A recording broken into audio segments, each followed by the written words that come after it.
What's up, everybody? This is Tech Thursday on Thursday. Again, 2 weeks in a row on Thursday. And today is exciting. We are talking about some questions on four-wheel drive and towing questions that got asked over the week. And so we are going to tackle those questions here on Melloy Tech Thursday. How y'all doing? It is a super exciting day here. We are going to talk about some cool things. And so we are going to do that. And here's our fancy intro, Tech Thursday.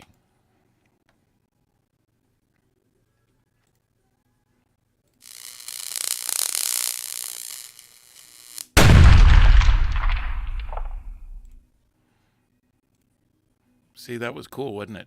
I know you enjoyed it. So we are going to talk about four-wheel drive. We're going to talk about some towing system questions that have come up.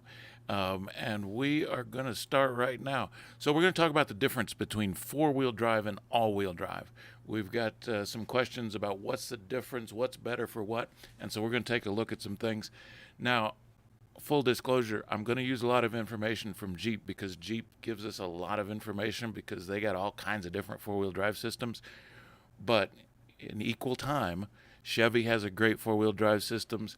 So does Ford. So we're not saying there's one better, but we're going to use some Jeep information today. So let's take a look at one of these screens that's got some information. We're going to start with the underside of a Jeep Wrangler. There it is. So one of the differences that we'll notice, first of all, between an all-wheel drive system and a four-wheel drive system really has to do with how the power is transferred. So the idea of both of those systems is to have power transferred to the right wheels. So the wheel with the most traction is getting the most power so that you're able to go fast or go slow. So that's the goal of both of those systems. They treat it a little bit differently. So basically, just as a general rule, a four-wheel drive system is better for off-road use, and an all-wheel drive system is better for on the road. This is the reason for that. A four-wheel drive system typically will send power, and sometimes it's 50-50 between the front axle and the back axle. They'll divide up the power between those two axles, and they just dump it out there, which is great, except for like on cornering. When you're turning a corner, what actually happens is the two outside wheels move a little faster than the inside wheels, and with the four-wheel drive system, sometimes that becomes an issue.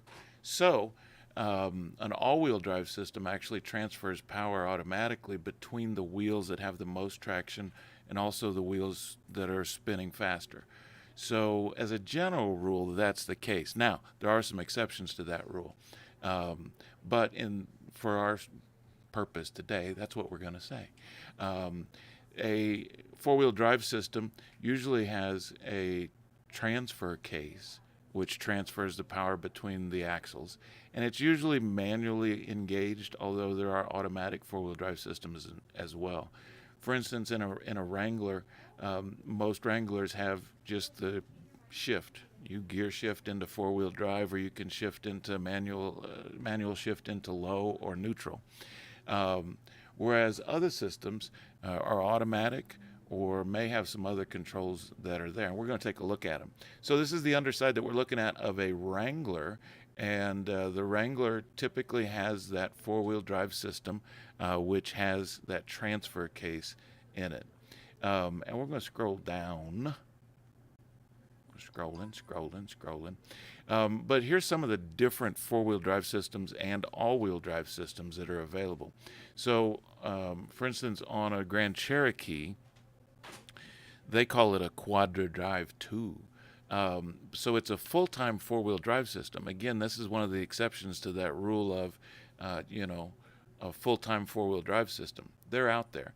And Jeep has one called the Quadra Drive 2, and it does a lot like an all-wheel drive system. It will transfer power automatically.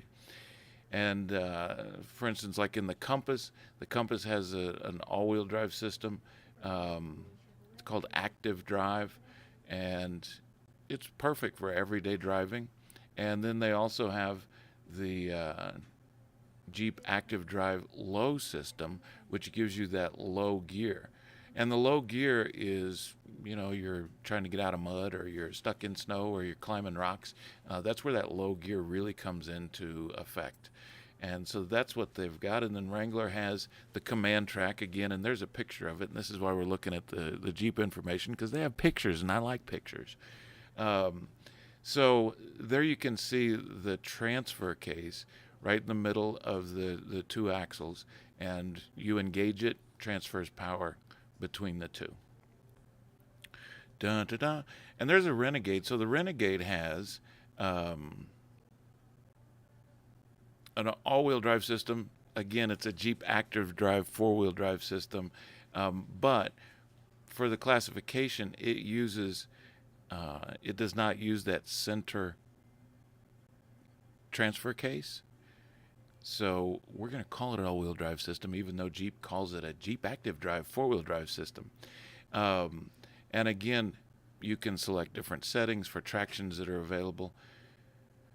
And then Cherokee has that similar system. So that's really the big difference, though, is how the power is transferred.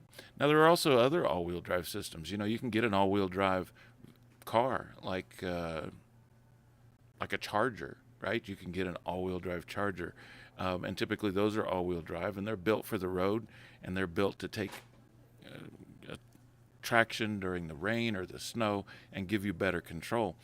There's also, when you think about a lot of electric vehicles, a lot of electric vehicles have independent drives on each wheel. So they have motors on each wheel, and that could be considered an all-wheel drive system as well.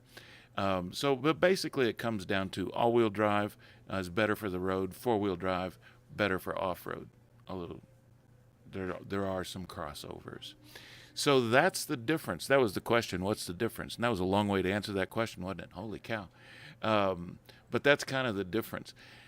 Now, the second question that we've got today, and we're going to spend a little time on this. We're going to spend a little time on this next question, because this question came from somebody in our service department. They were talking about towing. The question was, what's a gear ratio? And a gear ratio and towing kind of go all together, and so we're going to talk about that. And we are going to have some visual aids for that too.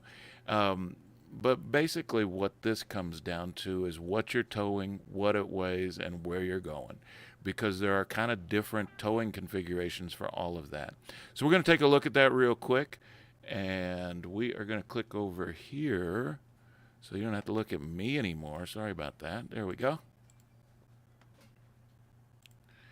All right, so we're going to first talk about axle ratios. What's an axle ratio? So I don't know. I put this up here so you can see it. There's a big, long explanation. But basically, an axle ratio is how the engine power is transferred to the wheels. And the ratio of power that gets to the wheels is controlled by the gears inside of your, right here. It says the engine torque is transferred to the wheels at a certain ratio. So it kind of comes down to what size is the axle ratio of your truck. We're talking about truck towing, but basically it comes down to this. A lower number, like a 3.2, 3.21, somewhere in that range, is called a fast ratio. And what that means is that that lower number ratio spins faster. So that gives you better fuel economy, but it also gives you reduced power output, and the torque from the engine, the actual power that the engine produces, gets to the wheel, and there's not as much. A higher number, like a 392 or 373 or even a 401, is called a slow ratio. And because there's more torque given to the tires, so that usually conveys to better towing. Now, also conveys to not as great gas mileage. So you always want to find the right ratio in that rear gear. That's super important because, if you're only towing once in a while and you have one of these high axle ratios like a 392 or something over a 4, that's great for when you tow, but in all the other times, your gas mileage isn't going to be as good. So you need to pay attention to this when you're when you're shopping for a truck or you're looking for a vehicle. That's something that you should pay attention to. If you want to use it for towing and you're going to tow all the time, then one of those higher gears is better. Most vehicles, are somewhere in the middle there, 373, 372, somewhere in there. Cars are a little bit lower number, but always pay attention to that. Now, let's talk about trailers. Since we're talking about towing, that answers the question, what's a gear ratio? A gear ratio is simply a gear inside the rear differential, and what the size of the gear is determines how much power gets to your wheels. So a lower number means you go faster, right? More speed, whereas that higher number is better for towing. So when we look at the trailers, so when you think about, well, what am I going to be towing, and what kind of hitch should I use, what kind of vehicle should I be looking at? So there's basically 5 classes of trailer hitches, and the first, class 1, and you'll see class 1s, you can get a class 1 hitch even on a car. We see them all the time in our service department. There's an Impala with a hitch on it. Well, that's usually a class 1 hitch, and that'll usually tow up to about 2,000 pounds. And then there's a class 2 hitch, which is kind of a medium duty, which runs up to about 3,500 pounds of towing capability. Then there's a class 3 hitch. You see these on a lot of light duty trucks. The class 3 hitch up to about 5,000 pounds. And then there's also some consideration on how much weight is on the tongue of the trailer, how much weight transfers to the hitch. There's a bunch of stuff. We ain't going to go into it because I'm already boring you, I know. But I said we were going to talk about it, so we're going to talk about it. So a class 4 hitch, the next one up, goes to about 12,000 pounds. So you'll see this is a pretty common hitch size, the class 4 hitch. You see these on medium-duty trucks. You'll see them on light-duty trucks. And then there's the class 5 hitch. And the class 5 hitch, a lot of times the class 5 hitch is considered gooseneck or fifth wheel. And those are up to, 18,000 pounds, but more, right? Because a lot of trucks now, the new Silverado and the new F Series Super Duties, are up over 37,000 pounds of towing capability. So those class 5 hitches, but there's some cool things in here that even I didn't know. We're talking about the different kinds of hitches, and here's some pictures of those hitches. So this is usually like this class 1 hitch. The picture that you see here, you've got the weight-carrying fixed drawbar hitch, and then the removable drawbar hitch. Those are those lighter-duty hitches that just attach to the frame, and some of them you can even remove. And then they talk about the hitch ball. Then there's a weight distributing hitch, and that's what that does is take the tongue weight of that trailer, and it will actually distribute it over a greater area, which allows you to maybe tow a little bit more. It also helps distribute the weight on all the wheels, including the wheels of the vehicle. So that's a weight distributing hitch. I've used them. They're complicated. I hate them. And then we talk about fifth wheel hitch, and then we talk about another one that I got to tell you, I didn't know what it was called. And we're going to talk about that right after our commercial. It's commercial time on Tech Thursday. Hey, this is Dennis here at Melloy Auto Group in Los Lunas. So we have Ford, Chevrolet, Chrysler, Jeep, Dodge, Ram vehicles, 3 certified service departments. We've got it all for you: parts, service. If you're looking for a vehicle, if you want to sell your vehicle, all that's available right here in Los Lunas, which is just a few minutes south of Albuquerque. If you're not familiar with where Los Lunas is, that's okay. Just Albuquerque, go south. Just about 20 minutes. And we're right there. All 3 dealerships are here together. And this month is Trucktober. Trucktober, baby. I got nothing from the room. The room gave me nothing. Dead silence. So, okay, Arlene chipped in and said Trucktober. Thanks. But we've got Trucktober, so we've got all kinds of truck specials. It's Truck Month at Ford. We've got the Chevrolet truck season, and then it's Ram Power Days. So if you're looking for a truck, this is the place. We've got all kinds of trucks. So it's Trucktober. It ain't October. So anyway, that's the end of our commercial. Let's get back to hitches, because that was very exciting, wasn't it? All right, here we go. More hitch stuff. Okay, so I told you I was going to show you something that I didn't even really know about. I knew about it, but I didn't know what it was called. So we're talking about fifth wheel hitch, fifth wheel, and gooseneck. We see a lot of gooseneck trailers here. A lot of stock trailers are considered kind of gooseneck trailers. And then the fifth wheel, kind of the conventional, RV, I'm going to go camping, I got my fifth wheel. We see a lot of those driving by the interstate. And so those are pretty heavy duty, right? You can get those that have a lot of weight to them. The gooseneck hitch is a pretty simple connection. It's just a single ball in the bed of the vehicle, whereas a fifth wheel typically has a plate like this that's showing on the screen here, this fifth wheel hitch plate, where you slide the hitch of the fifth wheel right into that plate. A lot of trucks now come complete with that fifth wheel prep pack, and that fifth wheel prep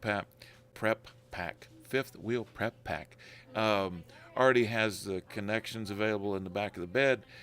They've already got the attachment points for the plate, because a lot of those plates are removable, right? You can just take them right out. So if you're looking for a vehicle and you're going to be towing a fifth wheel, look for a vehicle that's already got that fifth wheel prep pack. And if not, we can install them here for you. Not a problem. But if you find one with them, that's good. But then here, check out this. This is called the pintle hitch. So it's a class 5 hitch, and here's a picture of it. And it's a pintle hitch. And so this pintle hitch, look at it. It's got this big ring, and that looks heavy duty, don't it? Holy cow. Now, what it says here is the pintle hook is the latch that kind of goes around this hook here, and then the lanette is the tow ring on a trailer, which connects to the pintle on the towing vehicle. That is exciting. They give a couple of reasons that you might want to use a pintle hitch. More secure than a ball hitch for heavy loads, and if you're going to be doing some off-road hauling as well, it's a more secure connection. Instead of just putting the hitch on the ball, you can put them 2 rings together, like the magic trick.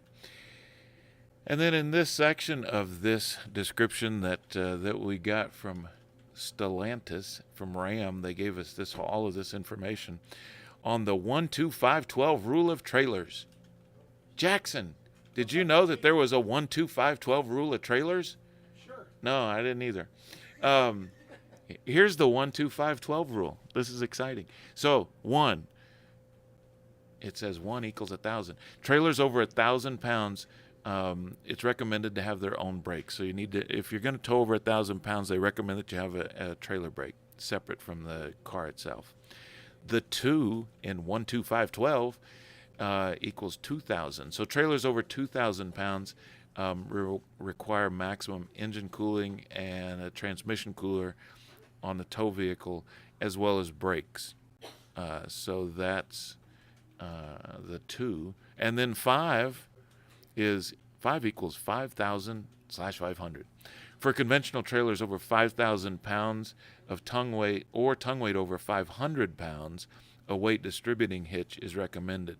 And by the way, I had to practice saying that weight distributing, because it looks funny, weight distributing, but it's weight distributing hitch.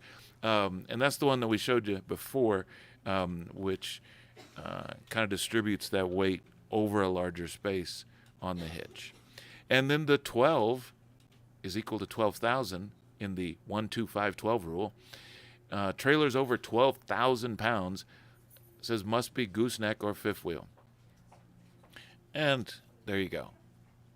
Now, this says, what's this? Oh, the 1, 2, 5, 12 rule will assist you in remembering key points of trailer towing to help ensure your customer enjoys a safe trailering experience. And that's what we want for you, is a safe trailering experience.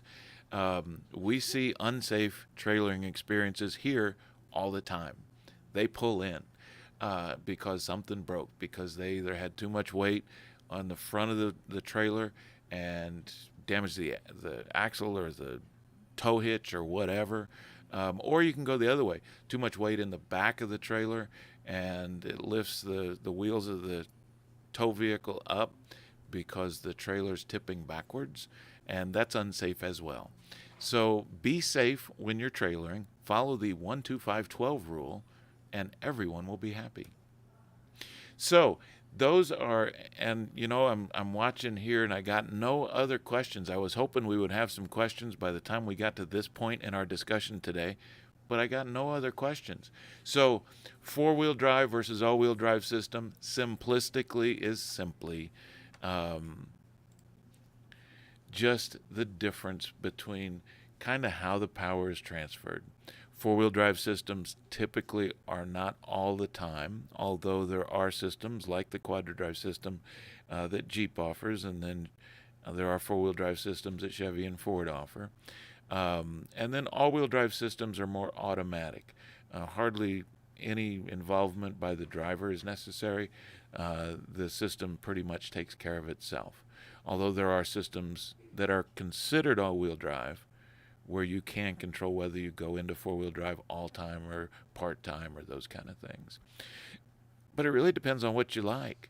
You know, if you find a vehicle that you really like and it's got an all-wheel drive system, that doesn't mean that you can't go off-road,